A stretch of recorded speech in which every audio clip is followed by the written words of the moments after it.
Great. Thank you, everybody, for hopping on. I think we'll go ahead and get started. Once again, welcome to the Michelson 20mm Foundation's Student Basic Needs Spark Grants round for 2022. This informational webinar will hopefully give you all the information you need to make a decision of whether or not you will be submitting an LOI and an application for this funding round. So we'll go ahead and get started with our slideshow.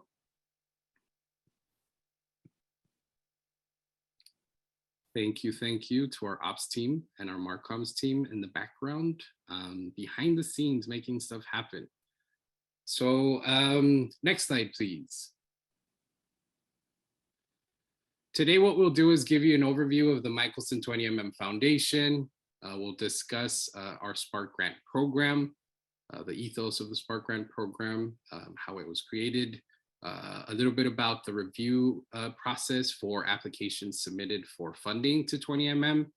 And we'll share some information on previous awardees to give you a sense of what it is that 20mm is looking for.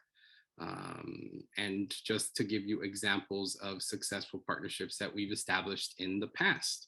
You'll also have the opportunity to drop in questions of the content that was shared or any doubts that might come up during today's webinar. So definitely feel free to use that Q&A function. I'll hop into that toward the end of the presentation and hopefully answer all of your queries. The webinar will be recorded. I know a couple of questions came in even prior to the webinar of whether or not we were recording the session and if it would be available afterward. Yes, we are recording and it will be available afterward. So that's what we have in store for you today. Next slide, please. So our funder and founder is Dr. Gary K. Michelson, who was a distinguished board certified orthopedic spinal surgeon and has been a prolific inventor all his life. Actually holds the most patents in spinal surgery mechanisms and procedures, over 950 issued patents throughout the world. He is a signer of the Giving Pledge, the group of folks who have committed their wealth for the good of humanity, for the good of society. He is the catapult for all things that happen here at Michelson 20mm, and very passionate about higher education and supporting students, specifically underserved students. Next slide, please.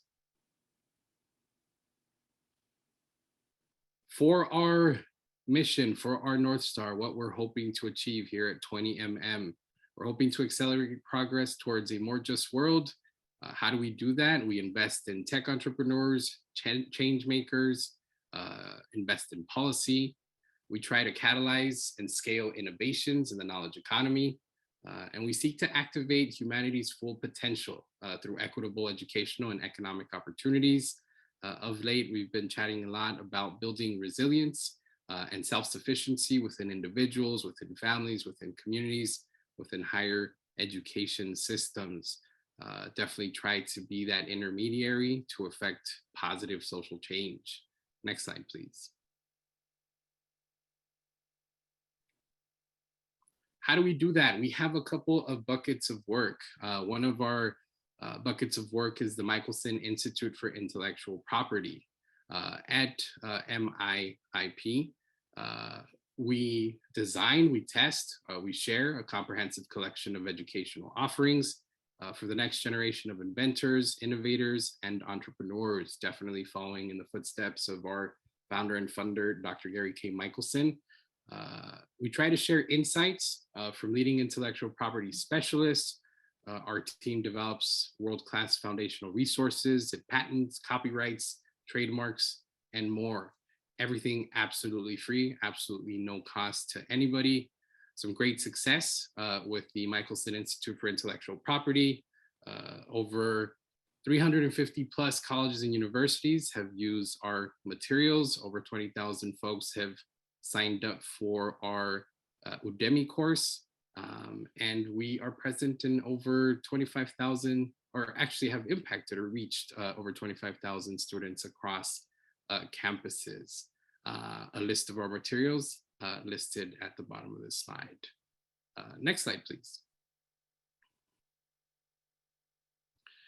Through our program investments through impact investing, we work with for-profit companies that have that triple bottom line, that have that social impact lens. We make targeted investments in innovative ed tech entrepreneurs and ed tech ventures. Our guiding principle is the belief that all students should have access to an affordable, equitable, and high quality educational experience. And it's really our way of deploying capital to entrepreneurs in spaces and startups, working to reinvent the post-secondary and future of work sectors, trying to make it quicker, easier, and cheaper for students to attain degrees. Again, with that social impact lens of affecting positive social change. Next slide, please. A couple of other buckets of work that we have. Our Smart Justice Initiative is at the intersection of higher education and criminal justice reform.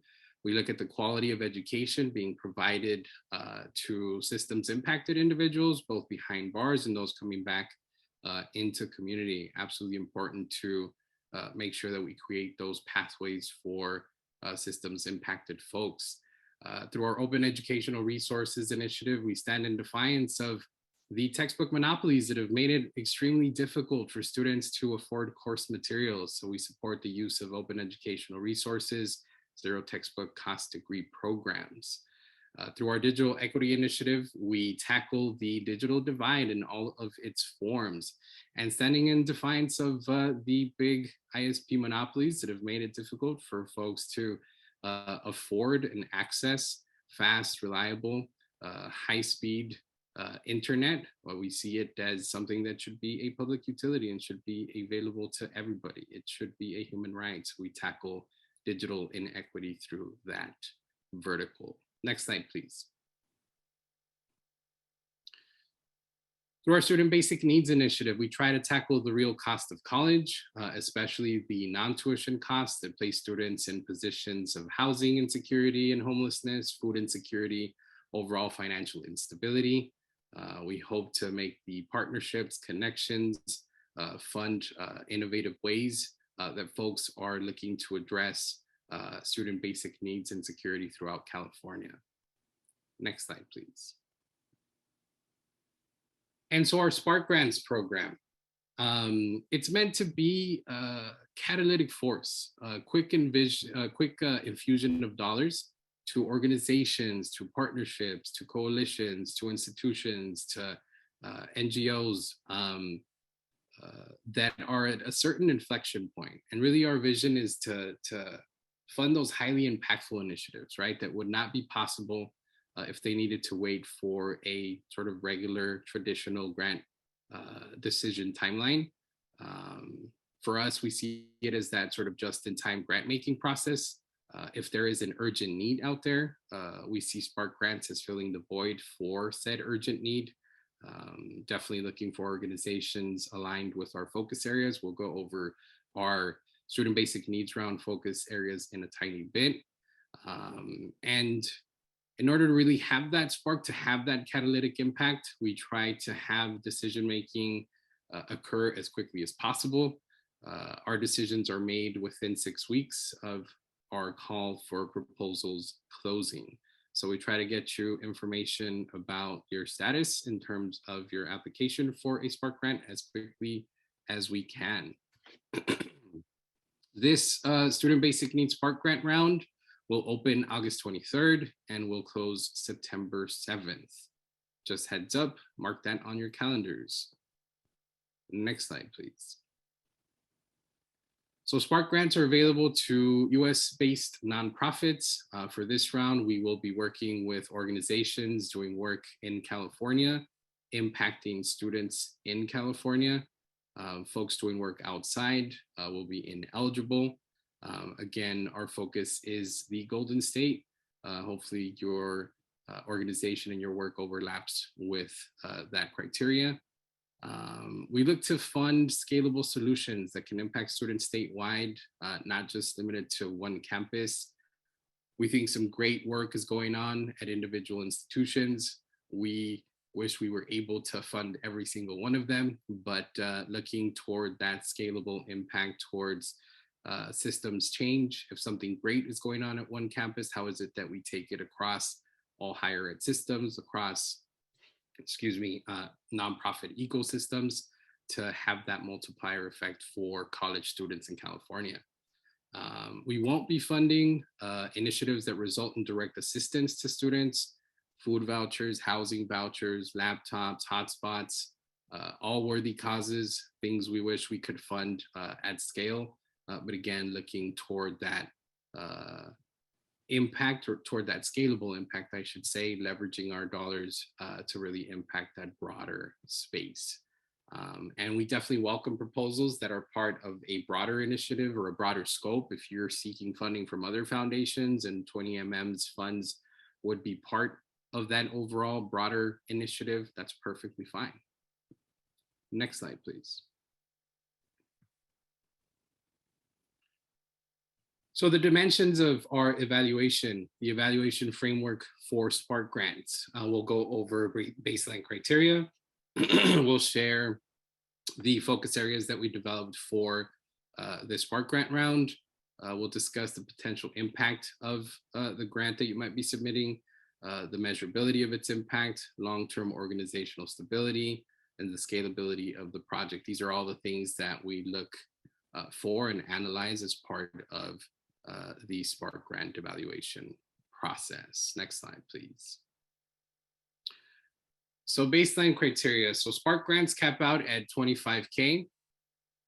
And your grant will cover a specific self-contained milestone and have that specific focus.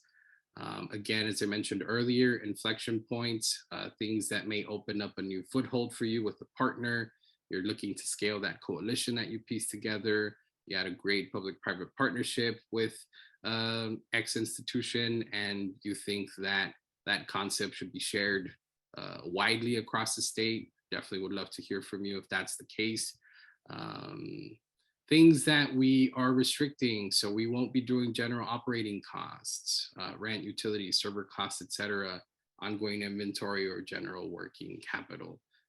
We wish we could do that. At this point, we're focusing and leveraging our dollars for this baseline criteria that I described. Next slide, please. So for this round, our focus areas, we listed or identified a couple in conjunction with some Spark community advisors. We'll share a little bit about them in forthcoming slides. We're super excited about that component of our grant making process. And so what did we identify? What are we looking for this round? First one, innovative efforts that catalyze systemic solutions that support the basic needs of student parents. This includes, but is not limited to, the sub-bullet points that you see there. Michelson 20mm launched a pregnant and parenting student project this year. There is a huge groundswell in California for work supporting student parents. We're excited to be part of it. We're excited to be in conversation with a pretty good big group of funders and foundations that are looking to develop a statewide strategy and how we best support the student population. So if you are in this space, we're definitely looking to chat with you, looking to converse with you, maybe partner with you, especially on these fronts that we outlined here. We're looking for innovative efforts focused on re-enrolling students who dropped out during COVID, again, due to basic needs challenges. We're hoping to scale said best practices across the state. We know that COVID has had a huge impact. Some students did not continue, unfortunately, because they just couldn't, right? They couldn't subsist as human beings and as students, and had to pivot and had to sustain themselves and their families. And we're looking to identify best practices for re-engaging and re-enrolling, for bringing them back. We definitely want to recreate those pathways for them to come back to pursue their academic careers. Innovative efforts looking to scale solutions that tackle housing insecurity, homelessness among college students. This is a big lift. We know that it is a difficult challenge, but some progress has been made. I know that there's some evaluations taking place for some pilot projects that took place recently in the past couple of years. Definitely a vertical that, or a sub-vertical that we're hoping to build out within our student basic needs portfolio. So yeah, if you're in this space, we definitely would love to hear from you. Next slide, please. An interesting one that came from our Spark community advisors, research that analyzes FAFSA completion in California, research that summarizes best practices in ensuring that FAFSA completion for graduating high school seniors, now that it is a requirement for them to do so. We want to see what they did to make sure that those students completed their form. It's interesting because it's a good intersection between sort of high school and post-secondary education. We think that that information is then going to better inform institutions on how they distribute financial aid, how they structure and manage and distribute emergency student aid. They'll get a clearer picture for who their incoming freshman class is. So extremely important. And thanks to one of our Spark community advisors that came across our radar. So if you're in the space doing some work along the FAFSA completion taking place here in California, we'd definitely love to hear from you. Next slide, please. And so in terms of our evaluation, what we're looking for, the dimensions of what we are evaluating LOIs on. One of them, definitely the potential impact of the grant. So contemplate how many individuals will the grant impact. Again, keep in mind, if it's at one campus, that's great, but how is it that we take that across the entire CSU system or the entire UC system? What is the impact of the project, if it's going to nudge decision makers and policymakers because you surface some best practices or research in a specific issue area? That'd be fantastic. What is the impact of the project? I think we have, well, yeah, actually delineate, what would be the best case and the worst case, right? How is it that it'll impact at one scale, but has a potential to impact at a whole other level? And how likely is it that the project is successful? We look at a bunch of different criteria for this, from organizational structure, history, etc., to the likelihood of scalability occurring across a higher ed system. Next slide, please. We look at the measurability of the impact. How effective are the proposed metrics for measuring success for the project? How realistic is the proposed project impact and the project timeline? If we're hoping to completely change a higher ed system in 6 months, that is not realistic, most likely. So definitely keep in mind how it is that projects are timed out, how it is that you're staffing projects, just to, again, look at the measurability of the impact of the LOI that you're submitting. Next slide, please. We look at the long-term organization sustainability, current team and partners, your business model, existing resources and revenue streams. We love to see diversity within leadership, within teams, within boards. Definitely huge on DEI. If you are already partnering with another foundation, another company, other folks on one of our focus areas, we love to hear about those efforts, those projects that are already ongoing. And it's definitely palatable for 20MM to hop into those existing efforts. So definitely tell us about that. And about your organization. We love to hear about all the amazing work that's going on, how long you all have been around, and the great impact that you've had across the years. So definitely long-term organization sustainability, something we look at. Next slide, please. The scalability of the project. I've said this a couple times. Hopefully I don't bore you with it. So definitely systems level strategies that can create impact at scale, inform public policy. One of our sister organizations is the Michelson Center for Public Policy. We like to leverage government wherever it is that we can. That is a C4 that has the ability to do all that work within this space. We definitely like to educate and inform decision makers on all the issue areas that we care about. So in terms of scalability, think of how is it that you take this partnership across the state, turn it into a coalition working on emergency student aid, for example. Programs that you've established on campus, like if you have something that's super successful that you think would be impactful to share with your sister campuses. Tell us about it. Models and research whose outcomes will have a regional effect. If you think there is a model that you've developed for, again, I'll go back to emergency student aid, the management and distribution, the equitable management and distribution of emergency student aid. Tell us about it. We'd love to hear about it. Let us know how it is that we can scale your project that you are proposing. Next slide, please. So in terms of submitting your letter of inquiry, our portal will open August 23rd. It'll remain open until September 7th at 11:59 p.m. Within that time frame, you are welcome to submit your LOIs. There's a picture of our webpage here. Hop on there to get a review and overview of all the things that we've chatted about today. We use a portal that I'll be sharing with you in subsequent slides called Submittable. So we'll share more details about that as well. Next slide, please. Submittable, perfect timing. So this platform helps us manage LOIs, manage our grant making process. We are hoping that you create an account with Submittable. All communication will occur via Submittable, so definitely safe list Submittable in your email so that it doesn't go to your spam. Star it if possible. If there are any technical issues with creating your account, reach out to Submittable at the email listed here. But can't emphasize this enough. Submittable is the pathway through which we do all communication, through which you'll submit your LOI, through which we'll let you know if you pass on to a subsequent round where you can submit a full-on application.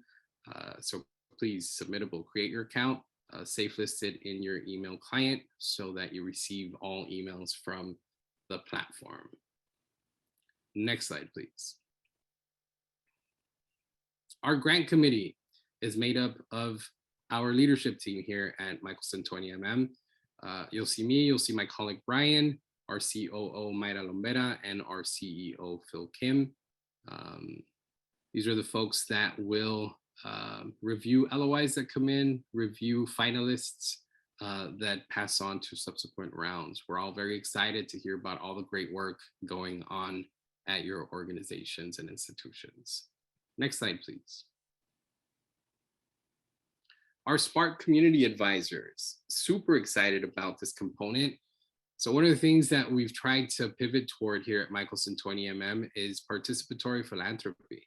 We don't want to come into a space and say we have all the answers or we are the legitimate experts in everything in and around student basic needs. We humble ourselves and know that there is a lot to learn. And so we tap into community and partners to really guide us in our work. We pieced together this amazing group of individuals that you see on your screen. They helped us develop our key focus areas that I shared earlier. And we'll be reviewing finalists that pass on to subsequent rounds. So we'll make our decision definitely influenced by the recommendations of this amazing group of folks. A couple of students, definitely for us, it's extremely important to include students in these conversations. Some systems leaders and some great nonprofit partners. Huge shout out to all of them. They've been tremendous in their thought partnership for 20mm to actually help, to actually develop all of our student basic needs work and beyond. Next slide, please. So after you submit your LOI, the grant committee will do an initial assessment. Within 6 business days, you will be notified of if your proposal is moving forward in the process. Proposals that advance from that first LOI round will be asked to complete a full application. Again, everything on Submittable. Full applications will be assessed and applications designated finalists will be reviewed by our Spark community advisors, that amazing group of folks that you saw in the previous slide. We may schedule a follow-up call with those that advance to the final stage if the grant committee requires additional information. You will be notified of by the grant committee or of the grant committee decision within 6 weeks of our call for proposals closing. We try to make it as non-burdensome, if that makes sense, hopefully it does, as possible to nonprofit organizations. We know that everyone's pressed for time and resources, so we've tried to structure a process that is quick and simple. Next slide, please. Just a visual of the grant making process itself. LOI is received. We'll let you know if you're moving forward or not. We'll let you know to submit a full application. Finalists reviewed by our Spark community advisors. Final calls with finalists occur, and we inform folks of final decisions made. Next slide, please. So what we wanted to do here is give you a couple of examples of past Student Basic Needs awardees to give you a sense of which LOIs became successful, that moved on to subsequent rounds and ultimately received funding. Next slide. Cal State Long Beach, shout out to Cal State Long Beach, tremendous friends and partners at the beach. They proposed to us in a previous Spark Grant round to develop an ally training as well as a manual for how to make campuses family friendly. They had some amazing work already going on at their campus supporting the student population, and they wanted to tell that story. But beyond that, they wanted to share it across the entire CSU system. We thought it was fantastic, and it really sort of is in that niche space where it's not just one campus, it's not just one project, it's something that will be able to have that multiplier effect across the entire CSU system. So definitely happy that we have been able to partner with CSULB. And actually this propelled our Pregnant and Parenting Student Project here at 20MM. We dug deeper into the space and saw opportunity to support the student population, all from conversations that occurred with our partners and at the CSU. So super proud of that. Next slide, please. TICAS, great friends and partners at TICAS as well, the College Institute for College Access, the Institute for College Access and Success. Our grant supported research on how the pandemic has impacted students' ability to afford college. They surveyed 875 students across all higher ed systems in the Golden State and revealed that the pandemic and pandemic-related budget changes, specifically non-tuition costs, have impacted students' academic plans, making it more difficult for many students to even stay enrolled in school. Definitely powerful information to have when you are chatting with decision makers at the systems level, policymakers. They definitely need to know how it is that students are struggling, or what it is that they're struggling with, so that they're able to make decisions about how to distribute dollars that are coming from the federal government. So research, super important to give us a sense of how to move forward, even with programs and policies. So next slide, please. Other awardees within our other verticals, within not just student basic needs, wanted to give you guys examples as well of other partners that we've been able to connect with. Next slide. PPIC, Public Policy Institute of California, our grant supported PPIC's efforts, which use state representative data to examine digital equity gaps and how they've changed from spring 2020 to spring 2021. Great resource again for decision makers, for policymakers. There is a huge investment that was made in California for infrastructure on broadband. And so how is it that that is rolled out? How is it that we do that equitably across the state? This information helps really move the needle on how is it that we best serve historically digitally redlined communities. We know that digital inequity has historically impacted poor communities of color. So how is it that we uplift their experience through important research such as our partnership with PPIC? Next slide, please.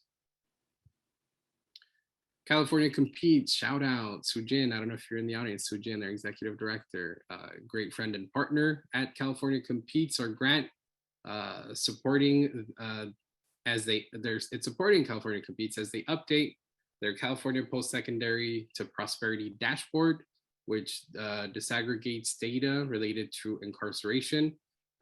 The inclusion of incarceration-related data will enable the state to visually identify and analyze broken opportunity pathways for incarcerated individuals, and it will uncover opportunities for this space. As I mentioned earlier, Smart Justice is one of our verticals, looking to support systems impacted individuals, and really looking at the challenges that they face is important in developing, again, programs and policy for decision makers. Next slide, please. UC Lifted, our grant will support a replicable demonstration project to establish the first University of California bachelor's degree granting program in a California state prison, the first BA. Absolutely amazing, super proud of that partnership with UCI Lifted. Again, creating those innovative pathways for higher education for justice involved folks, extremely important for us. The quality of education, also important. Want them to get as high quality education as possible, just like folks, out in community on a college campus. Next slide, please. That is the end of our slideshow. Any questions, doubts, anything that might have emerged during our conversation, drop them in the Q&A function. I'll hop in there now and go through them one by one, but definitely if something came to mind, feel free to hop in. There's still time to drop in your question. First question from Charlotte. Thank you for joining us, Charlotte. Appreciate you being on the webinar. Will programs be looking to connect students with sustainable internet connections be eligible, or does that count as direct aid? Interesting question, important question, definitely. We've been looking at connectivity as a potential sort of additional need, sort of basic need for students. Would love to chat with you about the details of your project. If it is an effort that is educating and informing the broader public, including students around, for example, the ACP, Affordable Connectivity Program, I think that's something that is worth chatting about for sure. If it's on campus and you're distributing 10,000 hotspots, it might be sort of in that realm of direct service or direct support. So definitely happy to chat with you about that, Charlotte. Hopefully I answered your question. So if it's sort of that broader education and awareness effort, connecting folks, that's scalable, I think that would be palatable, as opposed to sort of like the direct, here's your hotspot, we're connecting you to the internet. Megan, thanks for joining us. Shout out to the LAYMCA, where Megan is from. We have 27 branches across LA County. Each branch has its own budget and fiscal responsibilities and their own programs, but we all share the same EIN. Can each branch apply separately for a Spark grant individually? I'd say yes, but I think what's interesting about LAYMCA and what you described, Megan, is the fact that it is a broad community, right? And so if there's a project that can span across that ecosystem and there's an effort that we can scale there and possibly beyond, I would definitely contemplate that. If it's sort of like, well, one of the branches within LAYMCA and the handful of students that attend that branch will benefit from the project, it might not be as palatable as the whole ecosystem. And then beyond that, we'll summarize best practices, we'll share our story, across the state with other partners, et cetera. Think about the scalability of your effort. Let's see. Anonymous attendee, if we run programs that connect college students to support with basic needs, but we serve a wider target population, lower income first generation students of color, which happens to include some student parents, would this be competitive? I'd say yes. I'd say all things SBN, align it to one of the focus areas. If the issue area or the SBN support that you're providing is, housing support, that's definitely one of our key focus areas. Try to sort of channel it through one of the focus areas to make your LOI and your project more palatable and just stronger overall.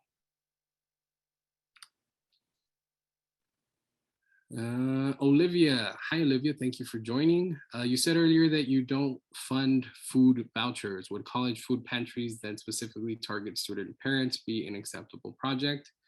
Um, Food pantries are amazing. They're fantastic. We'd love to fund all of them. I'd say contemplate how it is that the project that you're proposing can be scaled. Because if it's like one effort at our campus and 100 students will benefit, that's great. But how do we impact that sort of systems level change that we're looking for? So I'd look at it more so through that lens. Um, yeah,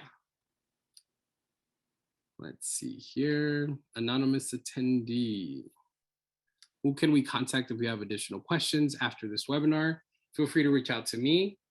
Jen, if you can put up the last slide again, please, so that folks are able to see my email. And one thing that I will offer, myself, my colleague Ryan, we hop on to phone calls with folks thinking about submitting an LOI. They share their project and we give them feedback. We're more than happy to have those conversations because we know, again, folks are strapped for time, strapped for resources.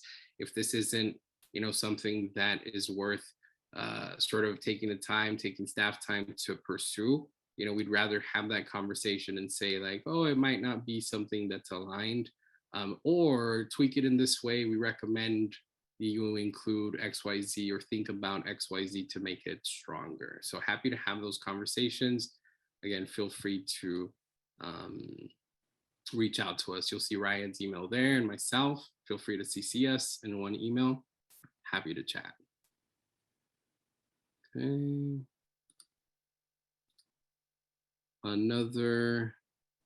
Let's see.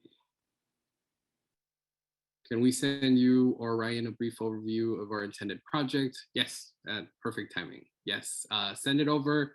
We'll provide feedback and potentially hop on a chat or on a call with you. Happy to provide that feedback. Let's see. Do the Spark Grant support youth development programs that help teens toward higher education? Say if we were to offer PSAT, SAT test prep, college application support, and FAFSA registration. I'd say align it with the FAFSA key target outcome. I think that's sort of one step worth taking in that direction. I think for the most part, it's post-secondary education all the way for Michelson 20MM. But based on some of the feedback that we got from our Spark community advisors, we are sort of straddling that space just because of the impact that we see it could potentially create in the incoming freshman class and how we meet their basic needs. So I'd say if you align that idea and that project with that focus area, it might be palatable. Mira, I hope I'm pronouncing that right. Welcome. Thank you for joining us. If we have received a previous Spark grant in a different area, i.e. Smart Justice, are we still eligible to apply? Yes.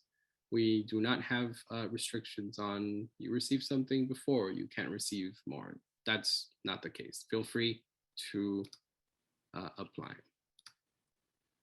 Do you fund staffing, consultant costs associated with a research project?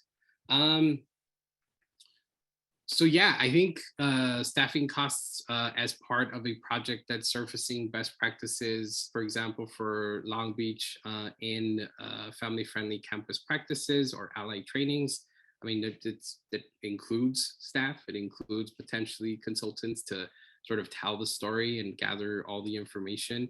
I'd say yes, definitely highlight the project itself and the impact of the project.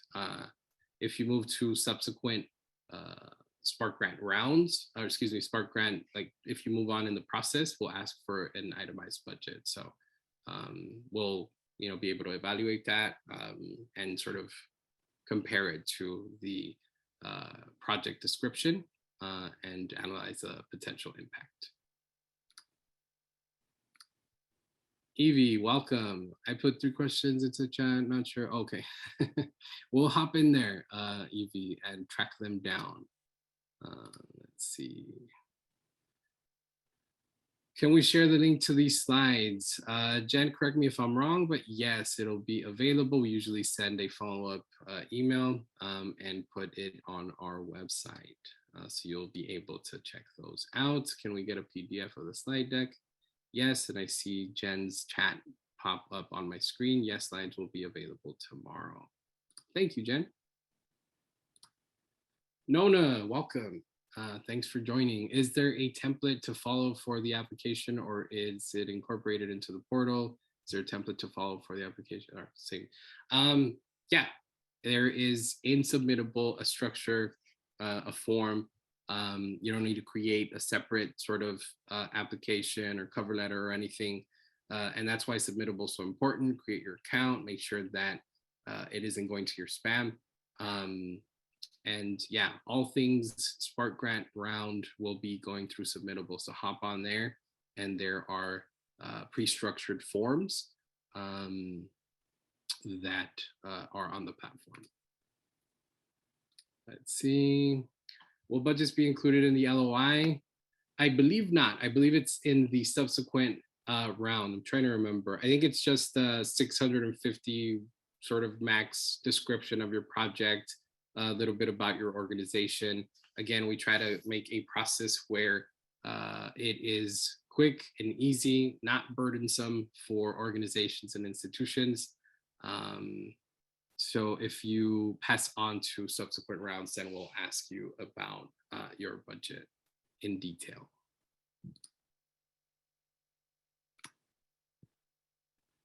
Please confirm if 25K is the max. Yes, Spark grants cap out at 25K.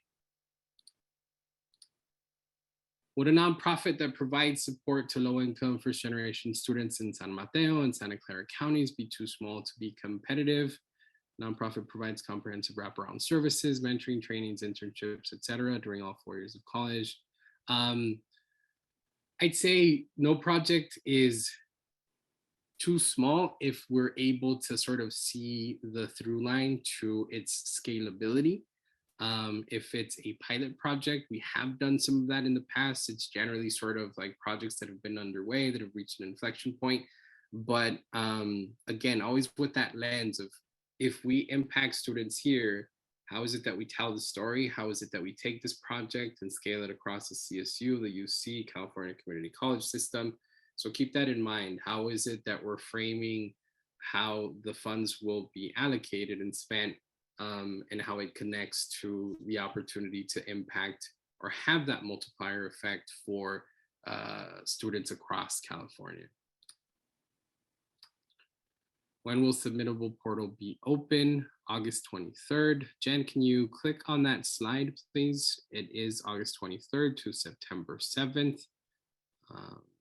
It's the one with the snapshot of our website, just so folks can see that.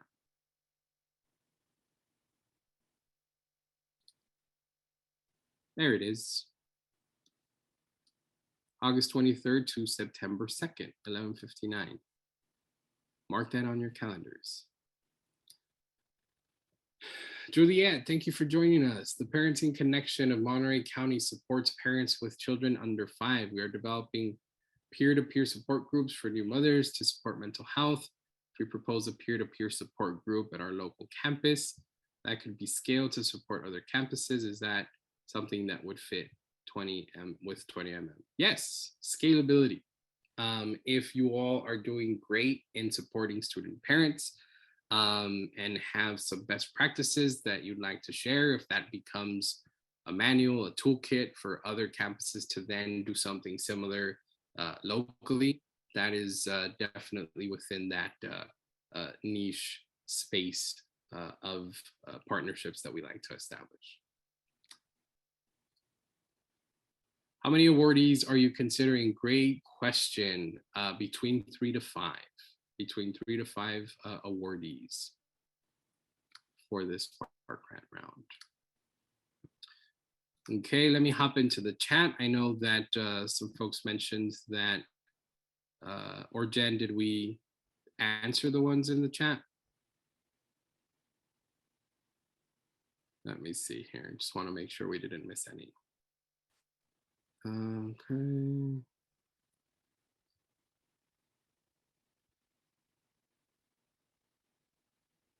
I think we covered them all. Let me see. Almost done scrolling. Okay, here we go. Found one.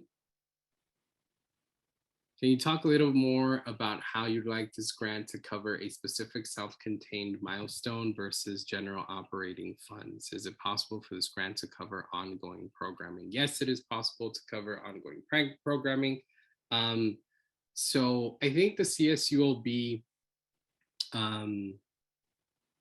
grant is a perfect example of a project undertaken by a campus related to ongoing programming that they have at said campus. And their specific project milestone was to develop this ally training and the how to make your campus more family friendly toolkit. And so they didn't say, hey, give us dollars for our pregnant and parenting student center, but rather they said, based on the best practices and the great work that's going on here, we're going to develop a product for others to then utilize at their local campus. So I think that's a perfect example of they have that milestone of developing these resources that we're then going to share across the state. Same with PPIC, for example, analyzing the or digital inequity between spring 2020, spring 2021, and developing a brief, sort of a summary of what they found. One of their deliverables was a webinar. We hopped on a webinar with them and they shared with a wider audience, again, hoping to reach to educate and inform decision makers as well as policymakers with said information. So that sort of gives you an example of a couple of milestones that orgs and institutions outlined for us, connected to existing programming on their campus. Let's see. Will the slides be available? Yes. Let's see. Okay.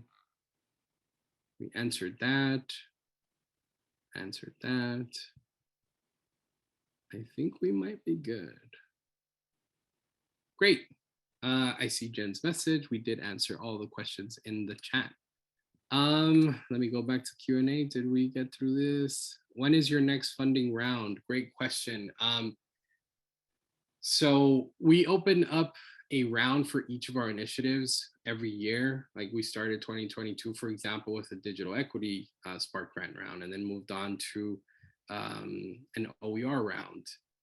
We're kicking off our student basic needs round, and then we'll close out 2022 with a smart justice round. Jen, if you can help me track down our targeted date for when that smart justice round will kick off, that would be super helpful as I go through the other questions. So we'll come back to that and hopefully provide a date for you, a general sort of date for when well, thank you, Jen. Current round opens up August 23rd. I think they were asking about future rounds, potentially the Smart Justice round. If we can track down that date, that would be great. If you have been awarded in the past 1 to 3 years, can you be eligible for grant? Yes, Yes, no restrictions on. We were a previous partner of 20mm. That's perfectly fine. Can you please confirm again that funding to individual students with basic needs will not be considered correct? No direct student support, food vouchers, housing vouchers, laptops, hotspots. We are leveraging our dollars for systems impact, institutional impact, impact on policy. So definitely that broader change at scale. One more coming through, I believe. From Jason. Hey, Jason, welcome. Thank you for joining. Our projects focused around advocacy lobbying to create systems change eligible for this grant. Excellent question. Thank you for bringing that up. We are a 501c3 and can't hop into the lobbying space. However, we have supported education and awareness efforts in the past where we've informed decision makers about issue areas that we care about. And so depending on the project that you're working on, we can chat through it and see if there's opportunity for partnership there. A great example that I'll give is we partnered with John Burton Advocates for Youth, shout out to JB, and they worked on an education and awareness campaign for decision makers around student basic needs issues because they were contemplating allocating what ultimately became 30 million bucks for California community colleges for the hiring of student basic needs coordinators and the creation of student basic needs centers. So we didn't say, hey, pass this bill or, allocate these funds. We educated and informed decision makers around those important basic needs and security topics and issues. And it ultimately led to that change at scale. But a great sort of example of how we don't hop into lobbying, but can find that unique partnership and be in that creative space that still is in the C3 space for 20mm. Thank you, Jen. I see in the chat the Smart Justice Round will open in mid-November. Do all of your buckets and funding initiatives need to have impact throughout the state of California? It would be great. It definitely would be great. I think there have been instances where it's sort of like a regional impact, LA County, for example. But happy to chat about what you're contemplating and chat through whether or not it might be competitive during the Spark Grant round. If awarded, what is the implementation timeline for use of funds? Great questions. Daria, thank you. Thank you for joining us. We've done 6-month engagements. We've done a year. We've done a year and a half. I think that's something that really depends on what you envision for your project. And we, chat about that once we get to that point where you're a finalist, you're going to be awarded a grant. And, we discuss what would be the best time frame for implementation, for reporting, et cetera. And we try to make reporting as straightforward and easy for folks as possible. So I think implementation timeline varies, and it really sort of occurs, or we determine it, I should say, through a discussion with folks in the pipeline. So let me see, did we cover everything? No open questions. And I think we are all set with the questions that were popped into the chat. I'll wait just a couple more seconds in case somebody wants to drop in a last minute question. Thank you, Evie, for the shout out in the chat. Thank you, everybody, for joining us. Really appreciate you all hopping on, for your interest in the Student Basic Needs Spark Grant Round and your interest in partnering with Michelson 20mm Foundation.